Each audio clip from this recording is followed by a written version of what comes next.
Hi friends, ఇప్పుడు quadratic ఈక్వేషన్స్లో level 1లో ఫస్ట్ ప్రాబ్లంలో ఉన్నాం. ఇక్కడ క్వశ్చన్ ఏమంటే, if alpha comma beta are the roots of X square minus P of X plus 1 plus C equals to 0 where C is not equals to 0 then alpha plus 1 into beta plus 1 equals to ఏమవుతుంది అన్నారు.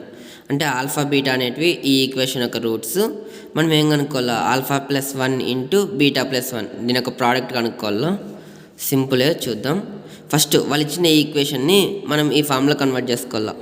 AX square plus bx plus C అనే form equals to 0 అనే ఫామ్లో convert చేసుకోవాలా. So minus P into X minus P చేస్తాము. X ఉండేటివి X square ఉండేటివి common ఉండేటివి అన్నీ సపరేట్ చేసుకొని ఈ ఫామ్లో తెచ్చుకున్న తర్వాత ఫస్ట్ దీన్ని ఈక్వేషన్ 1 అనుకుంటాం. నెక్స్ట్ వాళ్ళు ఏమన్నారు, ఆల్ఫా కమ బీటా అనేటివి దీని యొక్క రూట్స్ అన్నారు కదా. సో మనకి ఫ్యాక్టర్స్ తీసుకుందాం. X minus alpha into X minus beta equals to 0. దీని నుంచి మనం ఒక క్వాడ్రాటిక్ ఈక్వేషన్ తయారు చేసుకున్నాం. రూట్స్ ఆల్ఫా బీటా అయినప్పుడు దాని యొక్క క్వాడ్రాటిక్ ఈక్వేషన్ మనకి ఇది అవుతుంది. X square minus of alpha plus beta of X plus alpha beta equals to 0. దీన్ని ఈక్వేషన్ 2 అనుకుందాం. ఇప్పుడు ఈక్వేషన్ 1 ఈక్వేషన్ 2 రెండు కంపేర్ చేస్తే మనకి alpha plus beta value minus p అవుతుంది, alpha beta value minus P plus c అవుతుంది. So మనం ఇక్కడ రాసుకుందాం అవే. దీన్ని ఇంకా ఏ విధంగా నచ్చంటే, ఇప్పుడు a x square plus bx plus C equals to 0 కదా.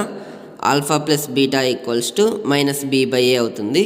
అది కాక alpha beta equals to c by a అవుతుంది. అట్లనే రాసుకోవచ్చు, ఇట్లనే రాసుకోవచ్చు. సో వాళ్ళు అడిగిన క్వశ్చన్ ఇది. Alpha plus beta into alpha plus 1 into beta plus 1 equals to ఈ రెండు ప్రోడక్ట్ చేస్తే ఆల్ఫా బీటా ఆల్ఫా ప్లస్ మళ్ళీ beta plus 1 alpha beta value minus P plus C alpha plus beta value P plus 1 P P cancel అయిపోతాయి. C plus 1 అనేది మనకు answer. ఆప్షన్స్లో C plus 1 ఎక్కడ ఉంది? ఆప్షన్ 2లో ఉంది. Therefore option 2 is correct.